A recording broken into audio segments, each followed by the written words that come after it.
pelo deserto, um caminho de 40 dias que era para ser feito do Egito até a terra prometida, até Canaã, você sabe que ele não demora 40 dias, que ele não demora 40 meses, ele demora 40 anos. E no deserto aquele povo é provado, aquele povo é ensinado, Deus entrega a ele a lei, né, lá no deserto. E quando eles estão chegando próximo à terra prometida, aquele povo se assenta num lugar chamado Cades Barneia, que é próximo de Canaã. O que divide Cades Barneia de Canaã é o Rio Jordão. Mas Moisés assenta todo aquele povo e faz uma reciclagem com aquele povo. Sabe o que é uma reciclagem, né? Tem gente que, a gente no arco de futebol, a gente tem que fazer, eu pelo menos anualmente, agora eu faço pelo YouTube, antes fazia pessoalmente, mas agora a gente faz uma reciclagem, a gente revê as mesmas regras, 18, 17 regras, tudo de novo, e às vezes no trabalho também. Olha, vai chamar você para reciclagem, ou seja, você vai aprender de novo, você vai rever os seus ensinamentos. Por quê, irmão? Porque Moisés agora não entra na terra prometida. Moisés sabia que agora o cajado ia ser passado a Josué.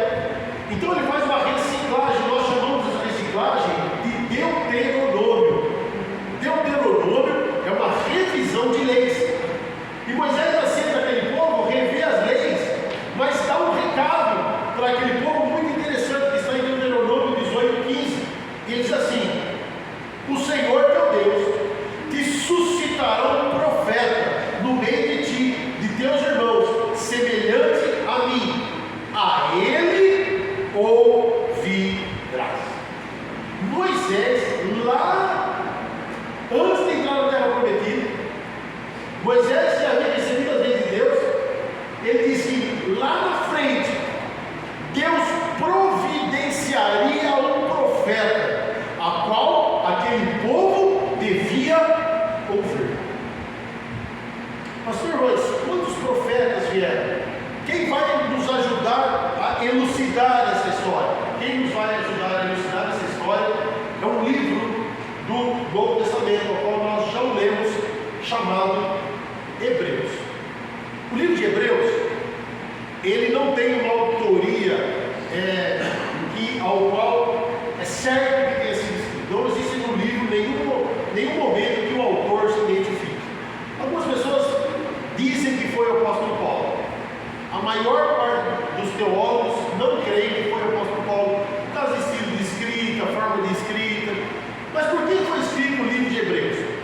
O livro de Hebreus foi escrito para mostrar algo muito importante para o povo judeu daquela época, porque eles também têm essa dúvida: como que nós somos salvos? Só em Cristo? E os nossos profetas? Como eles foram salvos? Se a mensagem cristã, a mensagem do cristianismo é que a salvação é em Cristo, como que os nossos profetas foram salvos? Onde estão os nossos profetas? Então o livro de Hebreus é escrito para mostrar a suficiência de Cristo em meio às dúvidas do judaísmo, e que Cristo era esse profeta predito por Moisés.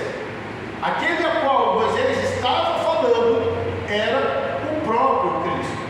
Então o livro de Hebreus ele se prende principalmente quando ele fala na galeria dos heróis da fé.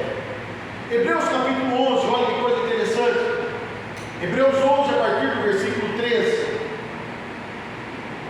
vai dizer assim: está falando sobre os patriarcas. Se você começar no versículo 8, vai falar de Abraão, vai falar de Jacó, de Isaac, de todos os patriarcas. Aí no versículo 13 vai falar assim: todos esses, olha que coisa tremenda, todos esses morreram na fé, sem ter obtido as promessas, vendo-as porém de longe, e saudando-as e confessando que eram estrangeiros e peregrinos sobre a terra. Porque os que falam desse modo manifestam estar procurando uma pátria, e se na verdade se lembrassem daquela de onde saíram, teriam oportunidade de voltar, mas agora aspiram a uma pátria superior, isto é, celestial. Por isso Deus não se envergonha deles, de ser chamado o seu Deus, porquanto lhes preparou uma cidade.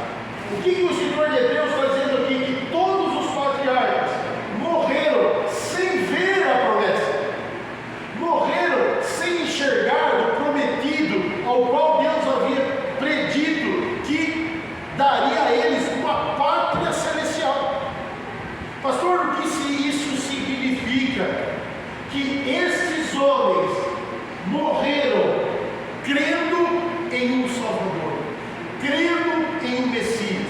Esses homens morreram olhando para frente.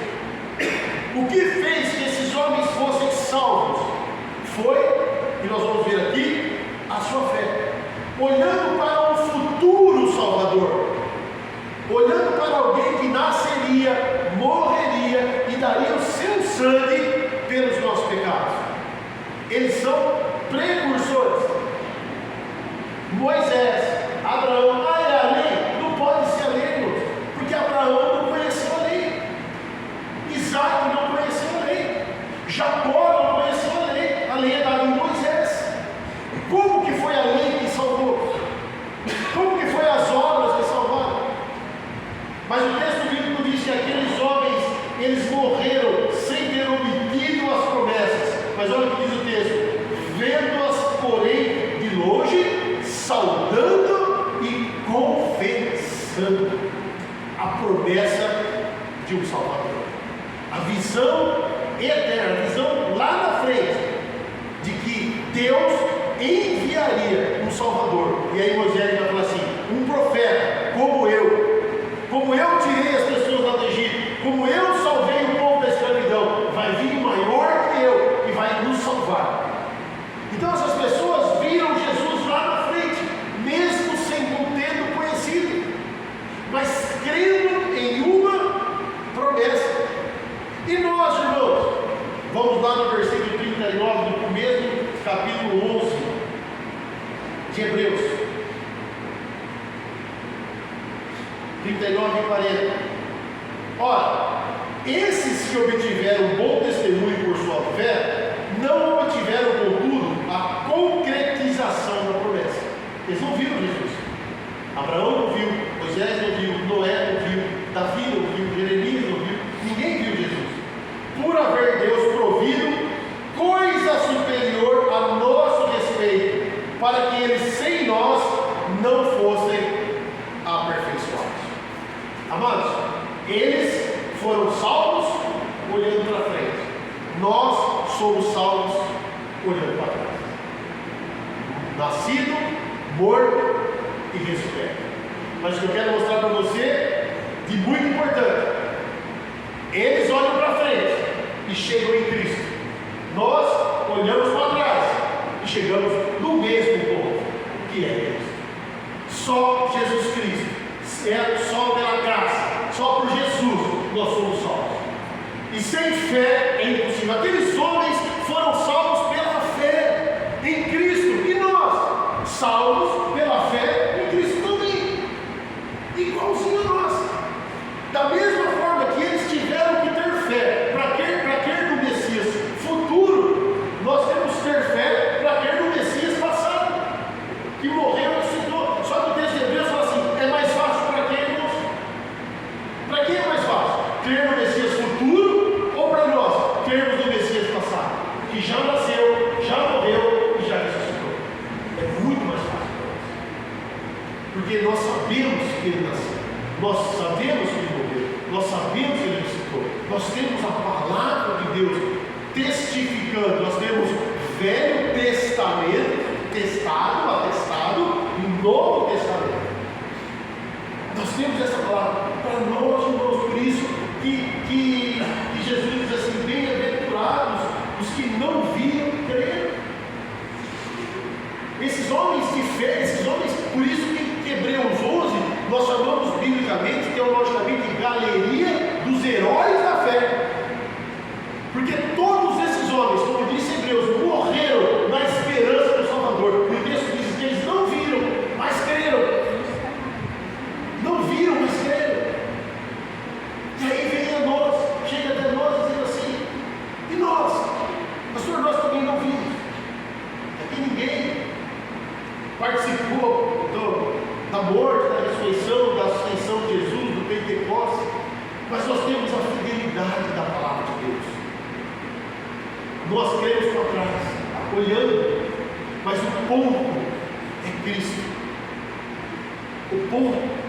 Jesus. E é interessante que a cruz, irmão, é um marco com uma trave apontando para os dois lados, apontando para o passado e apontando para o futuro. Só em Jesus Cristo existe a salvação. Ele é suficiente para nós. Meu irmão, vou dizer uma coisa para você, minha irmã: você não precisa de mais nada, você precisa de Cristo. Eu não preciso de nada, eu preciso de Cristo. As outras coisas me acrescentam na vida. Tudo que vier depois, tudo que você conquistar é bênção na sua vida, você tem direito de conquistar, você pode usufruir das coisas desse mundo, mas você não pode esquecer da trave principal da cruz. Provavelmente, irmãos, Jesus, quando carregou a cruz, você vê nas ilustrações, nos filmes, né? Jesus carregando a cruz inteira, né? Provavelmente Jesus não carregava a cruz inteira. O mastro principal já estava fincado na terra, só carregava a trave, amarrava os braços do prisioneiro e ele carregava só a trave da cruz, a trave de cima. O mastro já ficava fincado no chão, historicamente falando. Então, o marco principal é Jesus Cristo. E lá no Velho Testamento, aqueles homens de Deus, eles viveram e creram no Messias futuro. Nós vivemos e cremos no Messias passado, que nasceu, morreu, ele ressuscitou. Mas todos nós cremos e somos salvos por um ponto: em Jesus Cristo. Mas Gálatas capítulo 3, irmãos, Gálatas capítulo 3, versículos 5 e 6.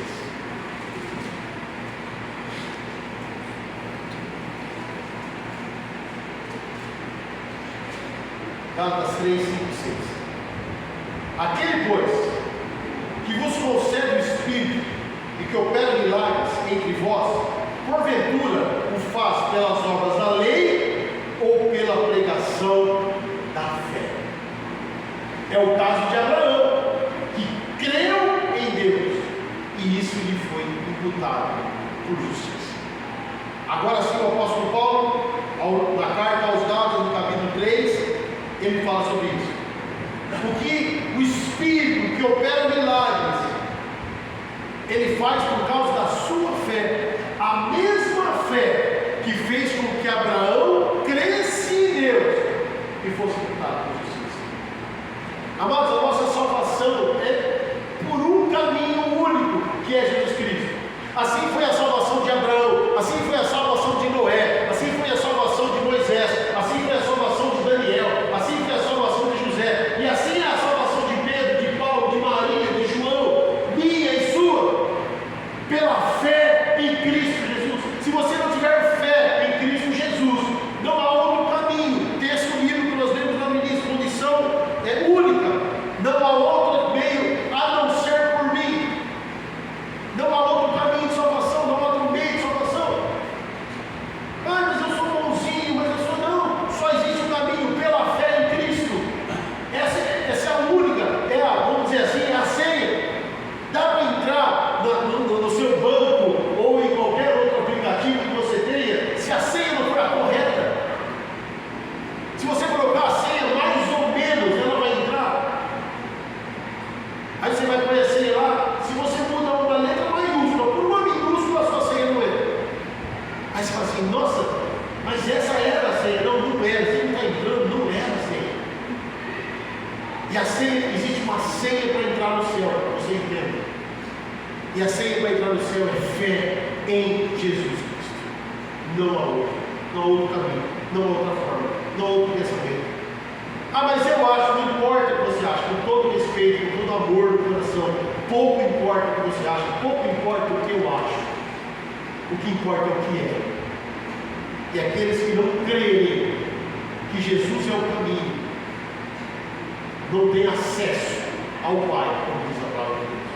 E assim precisou crer lá os profetas. E assim creram os profetas. A palavra de Moisés, irmãos, é tremenda. Quando ele diz: olha, eu vou, vai vir do teu povo, vai vir o profeta. Aí ele ouviu. Moisés era um grande profeta, e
podem nos proporcionar, nos sentimos injustiçados.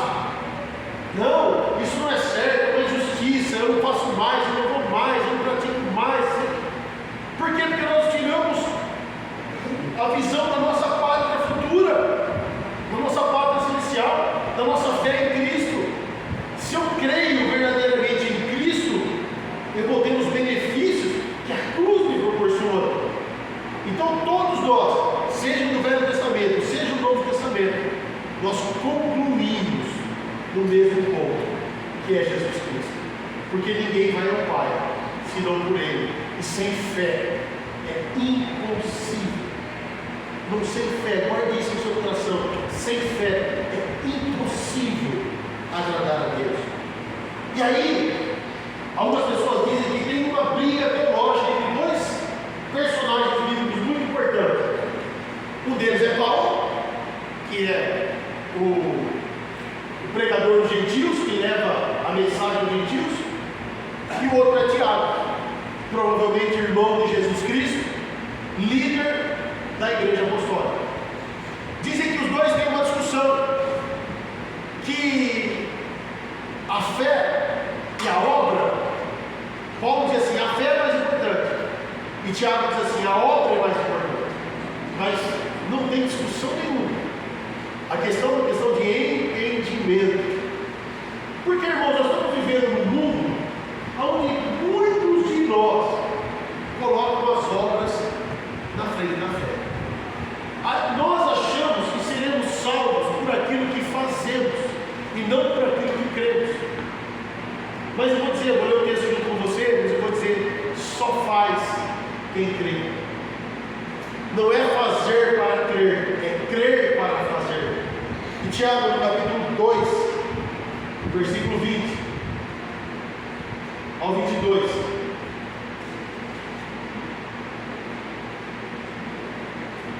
Tiago, capítulo 2, do 20 ao 22, ele vai dizer assim: queres, pois, ficar certo, ó homem insensato, de que fé sem as obras é inoperante? Não foi por obras que Abraão, nosso pai, foi justificado, quando ofereceu sobre o altar o próprio filho Isaque?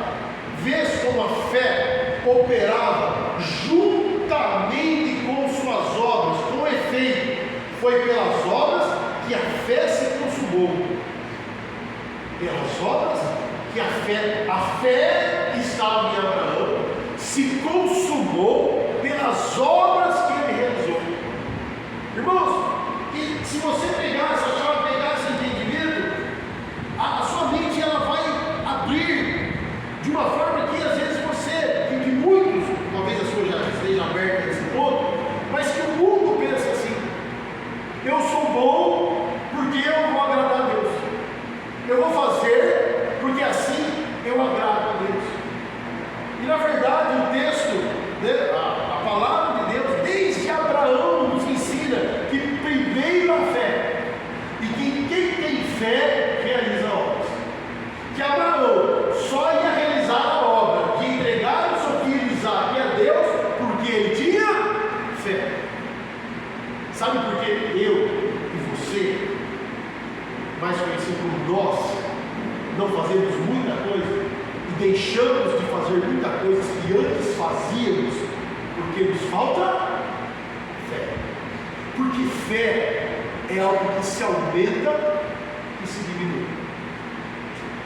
Os apóstolos falam para Jesus: Senhor, aumenta a nossa fé. Fé é gradativo. Quanto mais eu vejo as coisas acontecerem, mais fé eu tenho e mais as coisas passam a acontecer, mais obras eu começo a fazer. Porque as pessoas elas querem fazer as obras já pensando no resultado, sem fé. Porque quando eu tenho fé, eu já faço sabendo dos resultados. Eu faço porque sei as coisas que vão acontecer. É por isso que muitas vezes, muitas áreas da nossa vida, nós andamos para trás, principalmente espiritualmente. Nós temos visto, nós estamos discutindo isso na escola bíblica hoje, e lá com o pastor Fernando ontem à noite, nós tivemos um trabalho com os jovens, falando sobre escatologia, falando das doutrinas, das coisas no final dos tempos, e nós estamos falando sobre isso. Por que as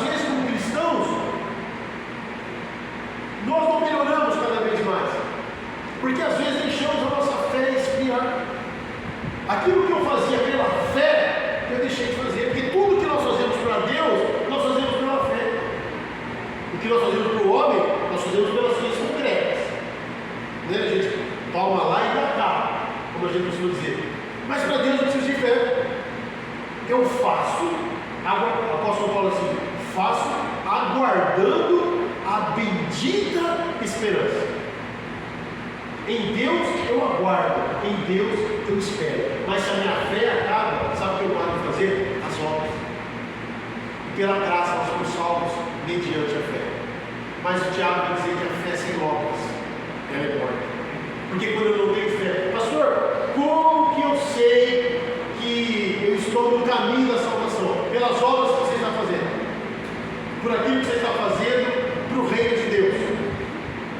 Mas não é pelas obras, é pela graça então. Mas as obras demonstram se você tem fé, e a fé te leva à graça. Sem fé é impossível agradar a Deus. E pela graça de Jesus Cristo somos salvos mediante a nossa fé.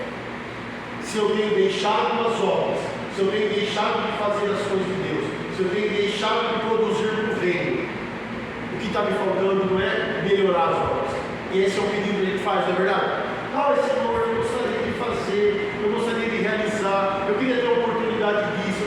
Sabe que a nossa oração deveria ser: Senhor, aumenta a minha fé.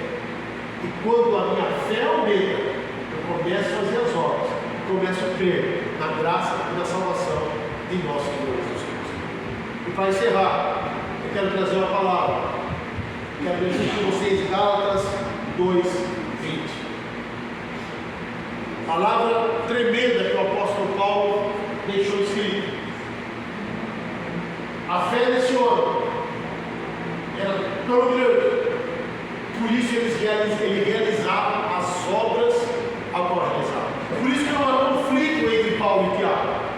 Em nenhum momento Tiago está desdizendo Paulo, assim, não é pela fé, é por obras. Não, ao contrário, Tiago está dizendo assim, as obras estão mostrando a sua fé. O que mostrou a fé de Abraão foi a obra que ele praticou. Então, o apóstolo Paulo, aos Gálatas, ele escreve: logo, já não sou eu quem vive. Que palavra maravilhosa, irmãos. Será que eu posso dizer isso? Será que você pode dizer isso? Mas aqui está a fé, vou usar uma expressão aqui, a fé salvífica, a fé que salva. Esse pensamento precisa estar no nosso coração.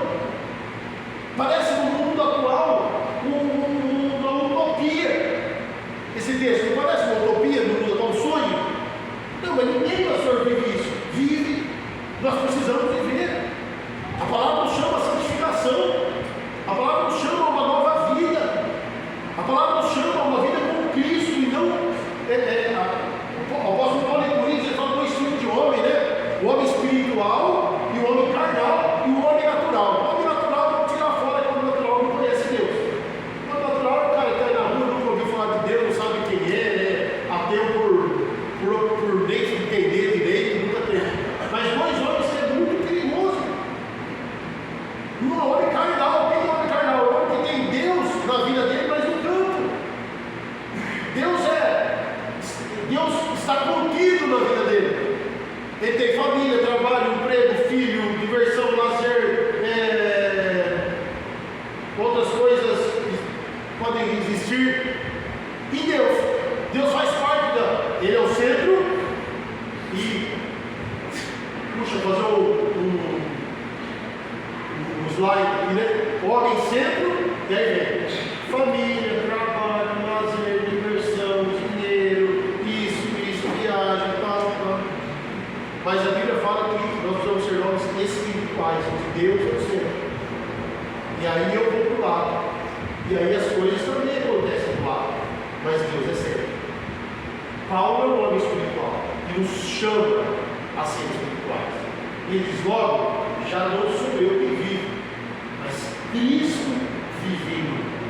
E esse viver que agora tenho na carne, vivo pela fé no Filho de Deus. Vamos assim, esse viver que hoje eu tenho na carne, eu vivo pela fé no Filho de Deus, que me amou e a si mesmo se entregou.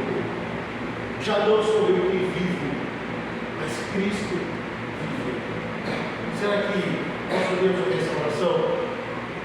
Será que olhando para a nossa vida, eu posso dizer assim, Senhor, Isaías ele diz algo tremendo para Deus, né? Ele fala assim, Senhor, eis-me aqui, envia-me a mim, eis-me aqui. Será que eu posso dizer isso para o Senhor? Ou se o Senhor falar assim para mim, olha, eu preciso de você para tal coisa, não, vou ver aqui na minha agenda, né? Pessoas ligam para a gente, você pode dizer da coisa? Peraí, vou dar uma olhada na minha agenda, se tem tempo, se eu tenho tempo para Deus, se eu tenho lugar para Deus, que hora que é Deus que eu preciso fazer isso? Ou será que se Deus chamar você, dizer assim, eis-me aqui? E agora eu vou falar uma coisa que é inevitável de falar, mas eu vou precisar porque o Espírito me move isso. E se a sua senha da vida for chamada? E se hoje Deus falar que a sua vida terminou? Eu falo assim, hoje é seu último dia, acabou agora. Será que você vai estar nesse padrão? Porque se Cristo não vive em mim, eu não tenho uma fé salvífica, eu tenho uma fé natural. E nós lutamos para alcançar a pátria celestial. Aquilo que aqueles homens lá no Velho Testamento olhavam lá na frente e sonhavam com o Salvador.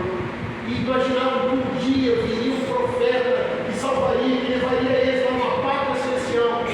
E nós que já conhecemos esse profeta, nós que sabemos de um Cristo que nasceu, morreu e ressuscitou, como anda a nossa fé? É você que vive ou Cristo vive em você? E vocês são inteligentes o suficiente para saber que eu não estou falando que você tem que ser, vou usar uma expressão antiga aqui, mas vocês vão entender. Você tem que ser um Carol. Sabe o que é um Carol? Carol é aqueles que ficam na igreja. Você tem que ser o rato da igreja. Irmãos, eu ouvi uma expressão de um pastor Luiz Saião esses dias, e ele disse uma coisa muito interessante. O culto, a igreja, é o vestiário, é o treinamento, o jogo é lá fora. Quando um time desce para o vestiário, ele desce para descansar e receber instruções. Não tem jogo no vestiário. No vestiário todo mundo senta, o técnico orienta, o massagista faz massagem, vem o psicólogo e trabalha a mente do time. É uma delícia, é tranquilo o vestiário. E é a igreja. Aqui nós sempre louvamos, adoramos, ouvimos uma palavra. Nosso coração, às vezes somos confrontados, mas é a palavra. Esse confronto. Quem já fez massagem que dói? É bom, dói, né? Mas massagem dói, mas vai te sarar. Então essa palavra às vezes ela mexe com você, mas ela te consola, te conforta. Deus sempre tem uma palavra de salvação, de bênção. Só que lá fora, irmãos, é um jogo. E é para o jogo que nós estamos sendo treinados. Só que nós precisamos desse ar. Precisamos da igreja. Precisamos da instrução. Precisamos do conhecimento. Porque lá fora a gente vai encontrar um mundo onde jaz o maligno. Então eu preciso que Cristo viva em mim. E esse viver agora, esse aqui que eu e vocês estão vivendo, que nós temos a carne, vivamos pela fé. E essa fé é o Filho de Deus. Amém? Gostaria que você ficasse em pé.